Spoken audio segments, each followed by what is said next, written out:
사도행전 16장 11절에서 15절에 있는 말씀, 제가 가지고 있는 성경 신약 215페이지입니다. 사도행전 16장 11절로 15절에 있는 말씀 봉독합니다.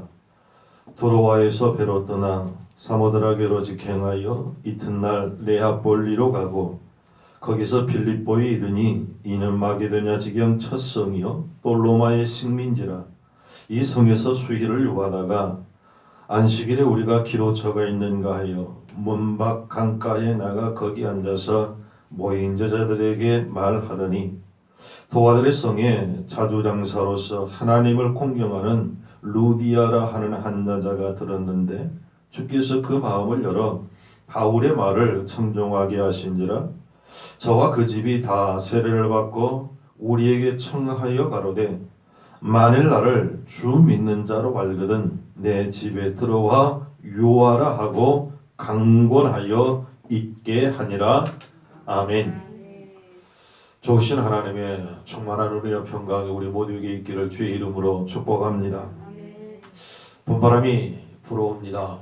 어제는 뜬금없이 우박도 쏟아지기도 하였지만 그럴지라도 따스한 봄바람이 불어오는 따뜻해지는 계절입니다.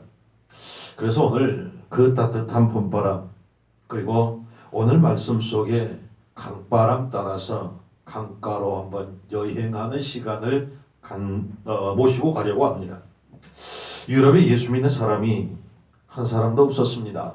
물론 교회도 없을 때였습니다. 따뜻한 강바람이 불 때에 유럽의 영혼 구원의 바람이 또한 그 바람을 타고 불기 시작합니다.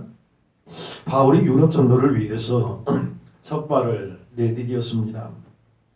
역사가 토인비는 바울을 싣고 가는 배는 유럽을 싣고 가는 배였다라고 말합니다. 바울은 첫 발걸음을 빌립보에 내디뎠습니다. 오늘 말씀 속에 마게도니아 첫 성이라 그렇게 말씀을 했는데 첫 번째 성이라는 뜻이 아닙니다. 당시에 마케도니아 지역은 로마 땅이었고 그 수도는 데살로니가였습니다. 당시에 주변에 4개의 큰 성이 있었는데 펠라, 데살로니가, 그 다음에 레하폴리, 펠라고니아였습니다. 여기 레하폴리가 빌립보의 외황이었습니다. 빌립보 지역으로 큰 항구가 있었는데 현재는 카발라 항으로 불리어지고 있습니다. 첫 성이라고 하는 언어를 찾아보니까 프로테스인데 이 프로테스라고 하는 말은 그 지역에서 가장 큰 성이라고 하는 말입니다. 바울은 유럽에서 가장 큰 성, 큰 도시 빌립보로 갔습니다. 그곳에서 안식일을 맞았습니다. 바울의 일행은 그 안식일에 기도하기 위하여 기도처를 찾는 중에 강가에 갔습니다. 무더운 날씨였습니다. 가서 보니 그 강가에 여자들이 앉아 있습니다. 빨래를 하기 위하여 왔는지 아니면 너무 더우니까 더위를 식히기 위해서 피서를 왔는지 여하튼 알 수는 없지만 여자들이 모여 있습니다. 바울은 그들에게 갔고 그들에게 예수님을 전했습니다. 복음을 전하였습니다. 전도하였습니다. 그때 사건이 일어납니다. 오늘 14절 말씀에 도아디랴시에 있는 자색옷간 장사로서 하나님을 섬기는 루디아라 하는 한 여자가 말을 듣고 있을 때에 주께서 그 마음을 열어 바울의 말을 따르게 하신지라. 아멘. 성경은 말씀합니다. 바울은 루디아를 그곳에서 만났습니다. 루디아를 소개합니다. 자색옷감 장사요 큰 부자라고 소개합니다. 당시 로마의 공식 복장 옷의 색깔은 자주색 옷이었습니다. 그래서 귀족들이나 상류층들이 자주옷을 입고 다녔다는 말인데 루디아는 그런 상류층을 상대로 옷장사를 하였습니다. 고급 옷 장사였다는 말입니다. 그 루디아의 마음을 주님께서 성령께서 열어주셨습니다. 그래서 루디아는 바울과 그 일행을 자기 집으로 모시고 가서 온 가족이 예수님을 영접하고 세례를 받았습니다. 그리고 바울에게 말합니다. 만일 나를 주 믿는 자로 여기거든 내 집에서 유하라. 내가 예수 믿는 자로 믿거든 내 집에 유하면서 거하면서 복음을 전하라는 것이었습니다. 바울을 강권하여 자기 집에 머물게 하였다라고 하는 말씀 속에서 바울은 전도하면서 전도를 핑계로 복음을 핑계로 다른 사람에게 피해를 주고 싶은 생각이 전혀 없는 자비량 선교사였습니다. 복음을 핑계로 그리스도 예수를 핑계로 다른 사람에게 피해를 주는 것 하나님이 결코 원치 않음을 또한 알 수 있습니다. 바울은 잘 아는 대로 텐트 깁는 기술자로 전도를 할 때에 자비량 전도를 하였습니다. 따뜻한 봄바람이 불어오는 지금 사랑하는 내저고 한국과 이 땅에 있는 교회들마다 특별히 우리 왕림제일교회와 성도들에게 따뜻한 봄바람과 함께 은혜와 축복의 바람이 불어오기를 간절히 원합니다. 그 은혜가 우리에게 있기를 축복합니다. 어떤 바람이 불어왔을까요? 첫째로 기도바람이었습니다. 바울은 강바람이 부는 곳으로 가서 기도할 만한 곳을 찾았으나 아직 찾지를 못합니다. 기도 한마디 하지 못했습니다. 간절하게 속으로는 하였겠지만 장소에서 무릎을 꿇고 기도한 흔적이 없습니다. 기도하려고 하였던 그 제목이 그럼에도 불구하고 이미 하나님은 이루어지게 만들어 놓으셨습니다. 어디에서요? 강바람이 부는 곳에서 기도의 바람이 불었음을 오늘 성경은 우리에게 말씀합니다. 바울의 기도 제목이 그럼 무엇이었을까요? 성경에는 없지만 이런 기도 제목이 아니었을까요? 유럽의 교회가 단 한 개도 없을 그때에 하나님 이 땅에 교회가 개척되기를 기도하지 않았을까요? 교회가 개척되기 위해서는 전도가 잘 되어야 하는데 만날 많은 자를 만나서 믿음의 백성들 구원받은 백성이 많아지기를 기도하지 않았을까요? 또 교회를 세워야 하는데 교회를 혼자 세우는 것이 아니라 동역자들이 있어야 하고 물질과 여러 가지 봉사할 그런 사람들이 필요한데 하나님 그런 동역자들을 만나게 해달라고 하는 것이 바울의 기도 제목이 아니었을까요? 바울은 이렇게 기도하려고 기도자리를 찾다가 강가에 강바람으로 쐬러 나온 여자들을 만났습니다. 그들에게 전도하였습니다. 그 가운데 예수님께서는 루디아의 마음을 열어서 예수님을 영접하게 하였습니다. 이 바울의 세 가지의 기도 제목이 그대로 이루어졌습니다. 강바람과 더불어서 기도바람이 불었습니다. 성도 여러분, 따스한 봄바람과 더불어 우리 속에 기도의 바람이 일어나기를 간절히 소원합니다. 인터넷을 뒤지다가 이런 이야기를 읽었습니다. 일본 어느 마을에서 생긴 이야기인데요. 독실한 성도 한 분이 과수원을 재배하고 천여 그루의 과수원을 재배하고 있었습니다. 열매가 잘 열었고 그리고 익어가는데 그런데 갑자기 하루 저녁을 자고 났더니 아침에 보니까 전혀 보도 듣도 못한 벌레들이 과일을 갉아먹기 시작합니다. 내일 모레면 콧납니다. 수확철입니다. 얼마나 답답했을까요? 그래서 잡기도 해보고 농약을 뿌리고 또 뿌려봤지만 아무리 독한 농약이라도 큰 효과가 없었습니다. 그때 깨닫습니다. 아하, 이것은 하나님이 기도하라고 내게 주신 기도의 제목이다. 그래서 온 식구들과 더불어 그날 저녁에 하나님이 거룩한 성전으로 가서 금식하면서 하나님 앞에 밤새워 부르짖어 기도합니다. 그리고 이른 아침에 과수원으로 갔습니다. 이게 웬일입니까? 새소리가 새들이 노래라고 야단이 났습니다. 보니까 나무마다 수천 마리의 새떼가 와가지고 그 벌레들을 잡아먹는 것이었습니다. 사랑하는 성도 여러분, 기도가 방법입니다. 문제가 생겨도 기도의 바람만 불면 하나님이 해결하여 주심을 믿으시기 바랍니다. 하나님의 사람 칼빈은 이렇게 말합니다. 기도는 우리가 믿음으로 발견한 주님의 복음에 들어있는 보물을 파낸 것이다.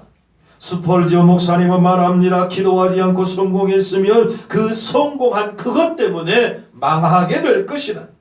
마른 눈 가지고는 천국에 들어갈 수 없다.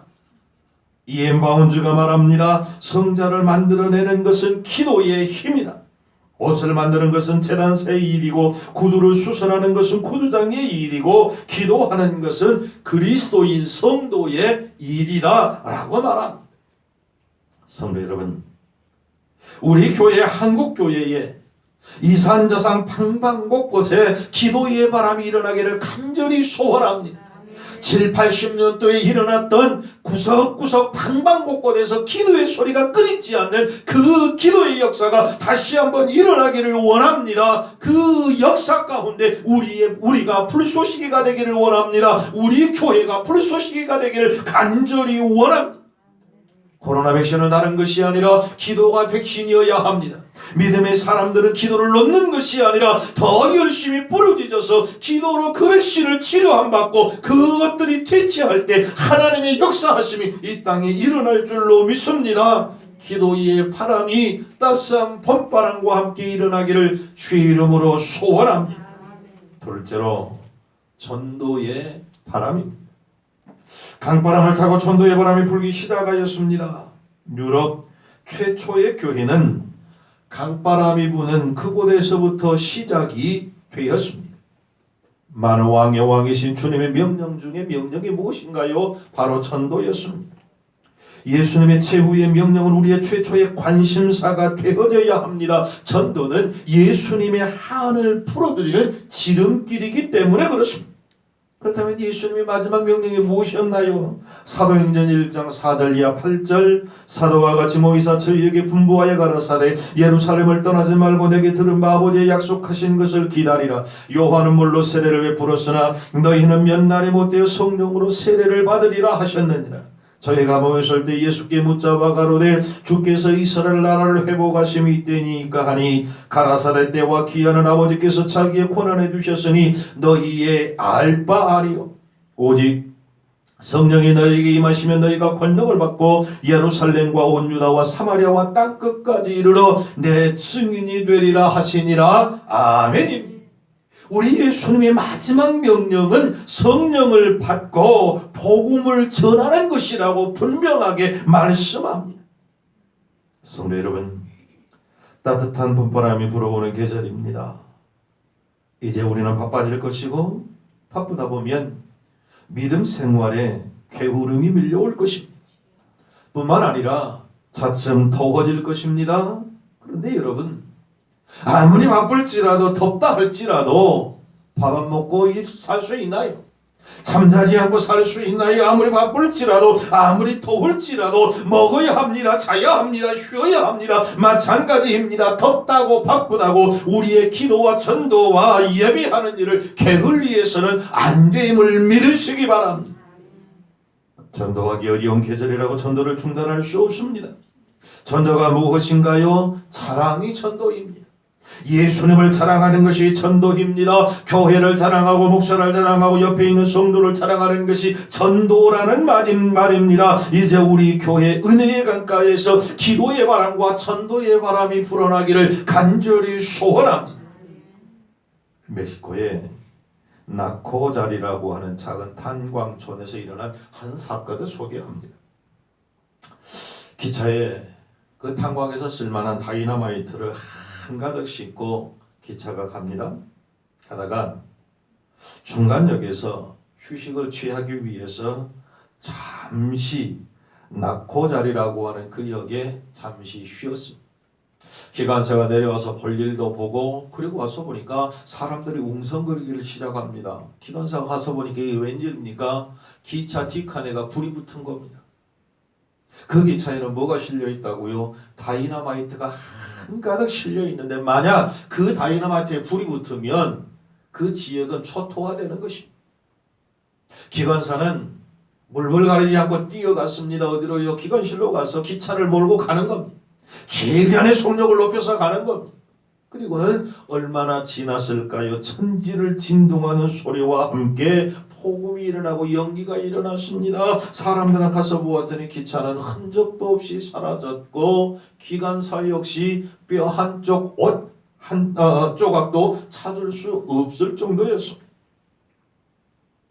그 도시민들은 그 기관사가 자신들을 살려준 구세주라고 말합니다. 그 이름을 추적해 보았더니 가르기아였습니다. 그 가르기아의 동상을 세워서 지금까지 그를 추모하고 있다는 글이었습니다. 성도 여러분, 우리 주 예수 그리스도는 온 인류를 구원시키러 이 땅에 오신 구세주이심을 믿습니다. 우리는 그를 전해야 합니다. 먼저 구원받은 우리는 아직 구원받지 못한 이들에게 그리스도를 자랑해야 할 이유가 그러므로 있습니다. 먼저 알고 있는 우리는 아직 알지 못한 이들에게 그리스도를 소개해야 할 책무가 있단 말입니다. 그것은 해도 되고 안 해도 되는 것이 아니라 마땅히 해야 할 우리의 책임입니다. 이것이 전도입니다. 빌립보 강가에서 전도의 바람이 불었습니다. 아무리 바쁘고 피곤해도 우리의 마음의 강가에서 전도의 바람이 불어나야 합니다. 우리가 그 바람을 일으켜야 합니다. 우리가 전도하려고 하면 하나님께서는 이미 찾아가셔서 그의 마음을 열어놓으심을 믿으시기 바랍니다. 오늘 성경은 그렇게 말합니다. 주께서 그 마음을 열어 바울의 말을 따르게 한지라. 아멘, 할렐루야. 전도하려고 하였더니 하나님이 함께 하더라는 말입니다. 세상에서 가장 행복하고 가장 좋은 것이 무엇일까요? 하나님이 나와 함께함이 아닐까요? 미국의 유명한 외교관이었던 잘스 아담스가 이런 이야기를 자기 그 자서전에 써놓았습니다. 워낙 바빠가지고 아들과 놀 시간이 없었습니다. 그런데 아들은 아빠만 보면 함께 놀자고 예다니는데 어느 날인가 집에 들어와서 바쁘게 나가려고 하는데 이 아들이 아버지를 붙잡고 아버지 나하고 오늘 하루만 놀아주세요. 친구들은 낚시질 가고 간에 가고 산에 가고 야다니는데 오늘 하루만 좀 낚시질 가십시다. 얼마나 애원을 하든지 할 수 없이 그 아들과 함께 강가에 가서 낚시질을 했습니다. 그리고 돌아왔습니다. 그날 잘스 아담스는 자기의 일기에 이렇게 써놓았답니다. 오늘 아들과 낚시를 다녀왔다. 하루를 완전히 낭비해버리고 말았다. 그런데 그 아들의 일기에는 이렇게 써놓았더랍니다. 오늘 아버지와 낚시를 다녀왔다. 내 생애에 가장 행복한 날이었다.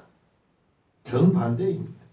사랑하는 성도 여러분, 하나님이 우리와 함께 계신 그 시간, 하나님은 혹시 손해일지 모르지만 우리에게는 가장 행복한 순간이란 말입니다. 순간순간 하나님이 나와 함께함을 꼭 믿으시고 하나님이 주시는 행복으로 행복에 겨워 살아가는 저와 여러분 되기를 간절히 소원합니다.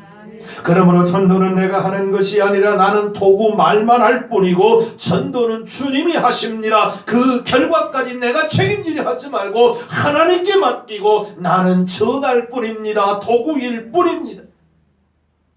로마가 한참 번창할 때 세계에서 제일 부귀 영화를 누리고 살 때 베스비우스 산 중턱에 2천여 명이 사는 상당히 큰 마을이 있었습니다. 지금 2,000명이야 별거 아니지만 2,000년 전에 2,000명은 굉장히 큰 도시입니다. 그들은 방탕하고 음란하고 술 퍼마시고 노름하면서 향락 속에 살았습니다. 주 63년 어느 날 한 노인이 나타나서 갑자기 이런 이야기를 합니다. 베스비우스 화산이 폭발할 것입니다. 사는 길을 두 가지인데 가르쳐 드리겠습니다. 하나는 하나님 앞에 나와 회개하고 바르게 사는 길이요, 다른 하나는 이 마을을 빨리 떠나는 것입니다. 목이 터져라고 밤낮을 가리지 않고 만나는 사람마다 외치기 시작합니다. 말합니다. 그런데 사람들은 그를 미쳤다고 비웃었습니다. 영감이 치매에 걸렸다고 치부해버리고 말았습니다. 내어 쫓기도 했습니다. 돌팔매질을 하기도 했습니다. 아무도 믿어주지를 않았습니다. 그리고 16년이 지난 주 79년 8월 24일 베스비우스 화산이 드디어 순식간에 폭발을 합니다. 엄청난 용암이 한꺼번에 쓸려 내려와서 2,000명 단 한 명도 헤어나오지 못하고 용암 속에 묻혀버리고 말았습니다. 바로 비운의 도시 폼페이입니다. 그 영감님을 통해서 하나님은 그들이 살기를 구원받기를 원하였지만 그들은 외면해버리고 말았습니다. 사랑하는 성도 여러분, 지금이 그때가 아닐까요?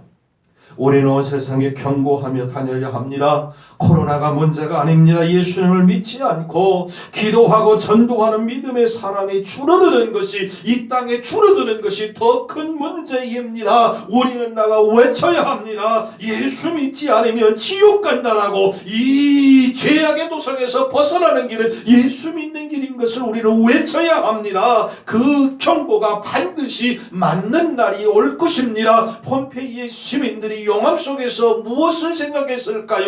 그 영감님의 말을 듣고 도망갈 걸, 하나님 앞에 회개할 걸. 그들은 소리치며 그 뜨거운 용암 속에 죽어가지 않았을까요? 전도해야 합니다. 기도하며 전도해야 합니다. 전도가 주님의 지상 명령입니다. 마지막 셋째, 어떤 바람인가요? 축복의 바람입니다. 세계 기독교 역사를 보면 하나님을 잘 섬기는 나라, 하나님이 축복하셨음을 우리는 분명하게 봅니다. 하나님을 잘 섬기는 기업, 하나님을 잘 섬기는 가정, 하나님을 잘 섬기는 교회, 하나님 반드시 복 주셨습니다. 유럽에 잘 사는 나라들이 참 많습니다. 그들 모든 나라들은 예수님을 참 잘 믿는 나라들이, 미국이 그렇습니다. 영국, 프랑스, 독일, 덴마크, 스위스, 이탈리아, 호주 모두가 다 기독교 국가입니다. 이런 나라에서 기독교의 문화가 꽃이 피고 열매를 맺었습니다. 반대로 우상을 섬기는 그 나라들, 지금 얼마나 비참한 현실 속에 있는가 우리는 눈으로 보고 있습니다. 최고의 음악은 바하의 메시아입니다. 바로 예수님이 주인공입니다. 최고의 조각은 미켈란젤로의 작품으로 성경의 근거를 두었습니다. 최고의 문학은 셰익스피어 문학입니다. 기독교 정신의 근거를 두었습니다. 최고의 건축은 성 베드로 성전입니다. 바로 성경에서 영감을 받아 지은 건축입니다. 우리나라 풍운의 정치가인 고 김종필 씨가 예수를 믿지 않을 때 유럽 여행을 다녀왔답니다. 그리고 다녀와서 첫 번째 한 말이, 나 예수 믿어야겠다. 유럽에 가서 보았더니 예수님만 모였다. 제가 알기로는 집사직분으로 돌아가신 걸로 알고 있습니다. 그 유럽의 역사가 강가에서 시작되었다는 사실을 오늘 우리는 다시 한번 기억해야 합니다. 루디아로부터 시작이 되었습니다. 오늘 본문의 강가에서 유럽의 축복이 시작되었습니다. 오늘 본문의 강가에서 유럽의 모든 역사가 시작이 되었습니다. 그 강가에서 축복의 바람이 불기 시작하였습니다. 배를 타고 가다가 폭풍으로 배가 난파가 되었습니다. 거의 모든 사람들이 죽고 딱 두 사람만 간신히 살아서 표류하다가 이름 모를 무인도에 닿게 되었습니다. 이제 살 수 있는 방법은 오직 기도밖에 없다. 두 사람이 그렇게 생각을 하고 그 섬을 이쪽 저쪽으로 나누어서 누구 기도가 응답되는가 우리 한번 기도하자. 그래서 한 사람은 이쪽에, 다른 한 사람은 저쪽에서 기도하기를 시작을 합니다. 한 사람이 기도합니다. 하나님, 배가 고픕니다. 먹을 것을 좀 주세요. 간절히 기도하고 눈을 떴더니 그 바닷물에 의해서 맛있는 열매, 과일 열매가 둥둥 떠내려옵니다. 건져서 맛있게 먹었습니다. 너무 기뻤습니다. 하나님의 기도가 이렇게 응답이 되는 것이 너무너무 행복했습니다. 그는 또 기도합니다. 하나님, 이곳은 너무 외롭습니다. 결혼하여 외롭지 않게 살기를 원합니다. 기도가 참 큽니다. 그런데 하나님은 또 기도를 응답하셨습니다. 지나가던 배가 또 난파가 되었을까요? 한 여인이 그 널판지를 하나 붙잡고 표류하다가 무인도에 도착해 떠내려왔습니다. 결혼하여 살았습니다. 기도가 응답되었습니다. 또 기도합니다. 하나님, 이제는 집으로 돌아가고 싶습니다. 집으로 돌아가서 사랑하는 아내와 함께 행복하게 살고 싶습니다. 나를 좀 집에 보내주세요. 눈을 떴더니, 기도하고 눈을 떴더니 한 배가 지나갑니다. 구조 신호를 보냈습니다. 구원받았습니다. 배가 지나갈 때 이제 그 섬을 탈출하기 위해서 배를 타고 막 출발하려고 하는데 그 마음속에 하나님의 음성이 들립니다. 야, 너만 가니 반도 쪽에 있는 그 사람도, 함께 고통받는 그 사람도 데리고 가야지. 그랬더니 이 친구가 말을 합니다. 아이, 하나님, 저 사람이 기도 응답 받아서 살아야지요. 나는 하나님이 지금까지 기도해 주셨는데요. 그랬더니 하나님이 또 그렇게 말씀합니다. 이놈아, 네가 산 것은 네 기도 때문이 아니라 저 사람 기도 때문이다. 깜짝 놀랐습니다. 하나님, 그러면 왜 저 사람에게는 응답이 없고 내게만 응답을 주셨습니까? 그랬더니 하나님이 이렇게 대답을 하시더랍니다. 저 사람의 기도는 네 기도가 응답되기를 위한 기도였다. 그렇게 말씀하시더랍니다.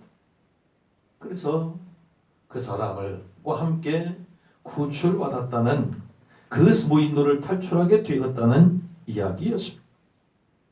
우리 모두에게 같이 축복의 바람이 불도록 기도해야 합니다.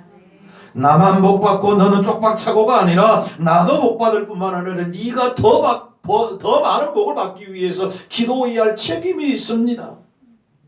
우리는 이제 모두 믿음의 축복을 받아 믿음의 부자로 만들어야 합니다.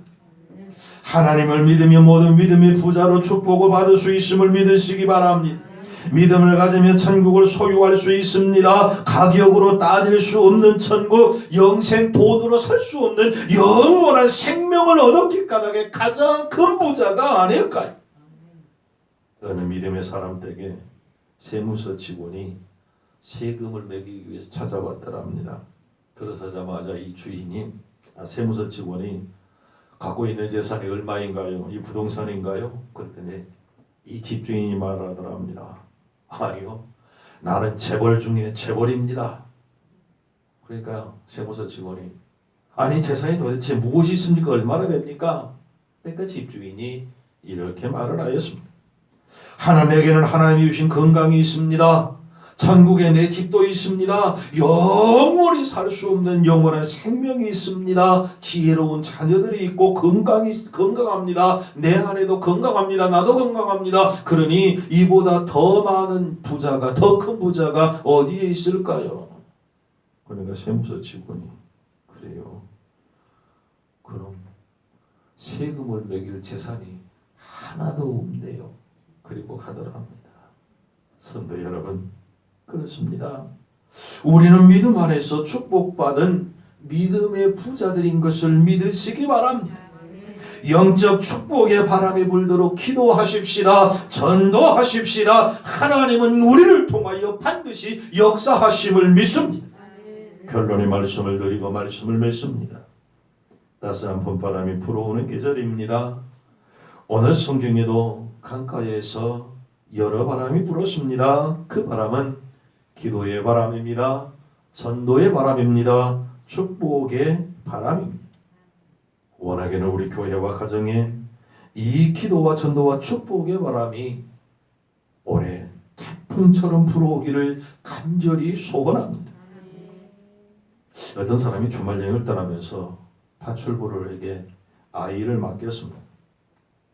아이를 잘 돌봐달라고 맡겼습니다. 신신당부를 하였습니다. 파출부는 아이를 재밌게 놀라고 풀장 옆에 놓고 방 청소도 했습니다. 잔디도 깎고 빨래도 하고 옷도 깨끗이 하고 여러 가지 정리를 하였습니다. 그리고 나와서 보았더니 이 아이가 풀장에 빠져 죽어 있었더랍니다.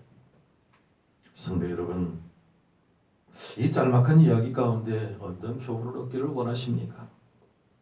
하나님께서 우리에게 영혼을 구원하라고 우리를 이 땅에 보내셨고 맡겨 주셨습니다.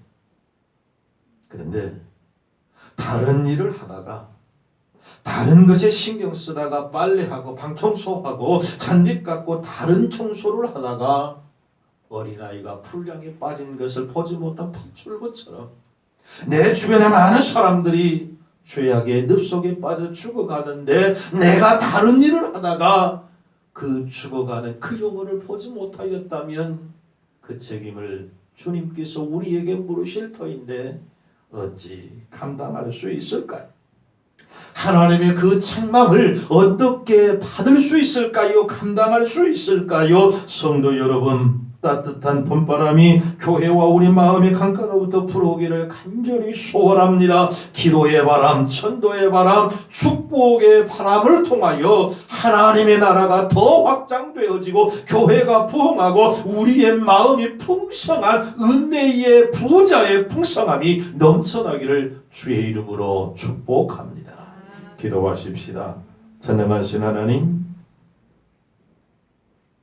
루디아를 통하여 하나님의 거룩한 복음의 바람이 유럽 땅에 이름과 같이 오늘 우리에게 주신 말씀 따라 우리 안에 기도의 바람, 전도의 바람, 축복의 바람을 통하여 내가 변화되고 지역이 변화되어 그리스도의 따스한 은혜의 역사하심이 많은 이들을 살리는 복된 역사 있게 하여 주시옵소서. 예수님의 이름으로 기도하옵나이다. 아멘.